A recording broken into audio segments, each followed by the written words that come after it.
कभी आपने रात के सन्नाटे में सुनसान सड़क पर कार चलाई है? कभी महसूस किया है कि कोई आपकी सीट के पीछे बैठा है, लेकिन पलटने पर कोई नहीं होता? आज की कहानी सिर्फ एक सफर नहीं, एक भयानक जाल है जिसमें एक पूरा परिवार फंस गया था। तो सुनिए, सोनू हॉरर स्टोरी की इस रूह कपा देने वाली कहानी में भयानक सफर, रात की वो कार। तो चलिए, बिना देर किए कहानी शुरू करते हैं। दिल्ली से जयपुर कार द्वारा यात्रा कर रहे थे। विनय को हाल ही में एक नई एसयूवी कार मिली थी और पूरे परिवार ने सोचा, क्यों ना इस बार शादी में गाड़ी से जाएं। शादी जयपुर में थी। सफर की शुरुआत अच्छी रही।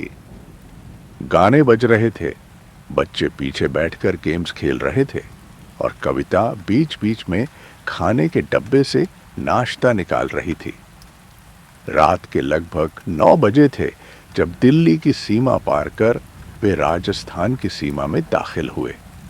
उसी समय गूगल मैप्स ने एक नया शॉर्टकट दिखाया जो 1 घंटा बच सकता था। कविता ने सुझाव दिया, अगर ये रास्ता सही है तो हमें इसे ट्राई करना चाहिए। विनय ने हामी भर दी और कार गांवों के रास्ते चलने लगी।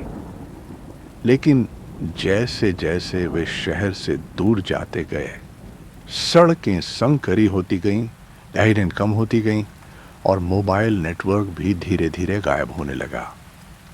करीब 10:30 रात, जब पूरा इलाका नींद में था, वे एक सुनसान और घने पेड़ों से भरे रास्ते में घुस गए।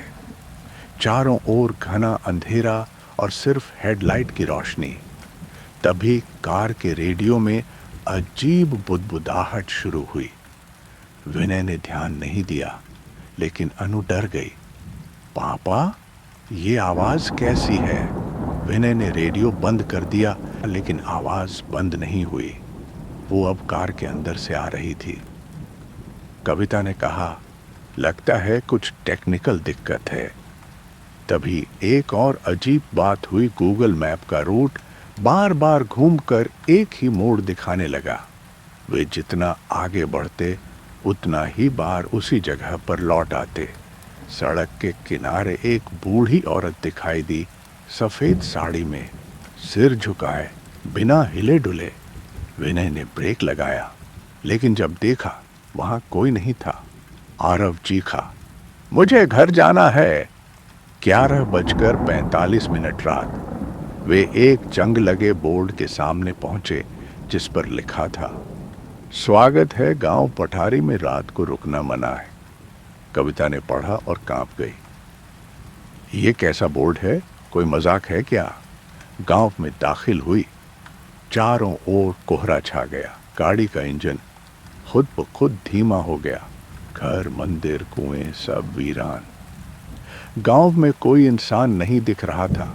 बस एक पुराना मंदिर थोड़ा दूर रोशनी से जगमगा रहा था। तभी गाड़ी रुक गई, जैसे किसी ने जबरन उसे रोक दिया हो। विनय बाहर निकला, लेकिन बोनट से धुआं निकल रहा था और उस पर एक जलते हाथ का निशान था। तभी डिक्की से जोर की आवाज आई, धड़ाम। सब दौड़कर पीछे गए और देखा डिक्की अपने आप खुली थी। उसमें से धुएं के साथ एक परछाई निकली। वो परछाई धीरे धीरे कार के चारों ओर घूमने लगी और गाड़ी के शीशे अपने आप दरकने लगे। कविता बच्चों को लेकर कार से बाहर भागी और मंदिर की ओर दौड़ी। वहां एक बूढ़ा पुजारी पहले से खड़ा था, जैसे वो जानता हो कि कोई आने वाला है। पुजारी ने बताया, 15 साल पहले इसी गांव की एक महिला, शालिनी, अपने बच्चों के साथ एक हादसे में फंस गई थी।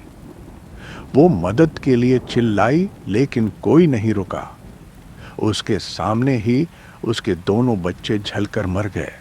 वो खुद भी आग में कूद गई। अब उसकी आत्मा हर उस परिवार का पीछा करती है जिनके साथ बच्चे होते हैं। वो माँओं से नफरत करती है, क्योंकि उसने अपनी माँ कभी पूरी नहीं की। विनय ने पूछा, हमसे क्या चाहती है वो? पुजारी बोला। वो दोबारा जीना चाहती है। वो किसी के बच्चे को अपना बनाना चाहती है। रात 2:30 मंदिर के अंदर सबने शरण ली थी। तभी आंखें सफेद हो गईं और वह बोलने लगा, लेकिन उसकी आवाज किसी और की थी। माँ, तुमने मेरी मदद क्यों नहीं की थी? मैं जल गई, मेरे बच्चे भी, अब तुम सब जलोगे। कविता फूट फूट कर रोने लगी। मुझे माफ कर दो, मुझे कुछ पता नहीं था। तभी पुजारी ने हवन शुरू किया। मंत्रों के साथ आत्मा चीखने लगी। गांव की हर दिशा से चीखें आने लगीं, जैसे कांतमय एक साथ जाग गई हों। विनय ने पुजारी से कहा, क्या कोई तरीका है जिससे ये आत्मा शांत हो सके? पुजारी ने कहा, हाँ, लेकिन किसी को उसका दर्द समझना होगा। तुम्हें हर साल आकर इस मंदिर में उसके बच्चों की आत्मा के लिए हवन करना होगा और इस कार को अब कभी मत चलाना। विनय ने वादा किया। कविता ने जलता दीपक आत्मा के सामने रखा और कहा, तेरे बच्चों के लिए मां की तरफ से ये पहली रोशनी। आत्मा रुक गई। उसकी परछाई धीमे धीमे हवा में घुल गई, लेकिन जाते जाते उसने कहा, मैं यहीं हूं, कभी भूल मत जाना। अगले दिन शर्मा परिवार जयपुर पहुंचा, थके डरे लेकिन जिंदा। गाड़ी वहीं मंदिर के पास छोड़ दी गई। आज भी कविता जब शीशे में देखती है तो कभी कभी उसे अपनी परछाई के पीछे एक और चेहरा दिखता है।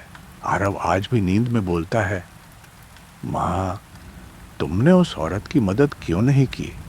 और गूगल मैप कभी कभी अब भी उन्हें वही रास्ता दिखाता है, गांव पठारी का। तो दोस्तों, याद रखिए, हर शॉर्टकट मंजिल की ओर नहीं जाता।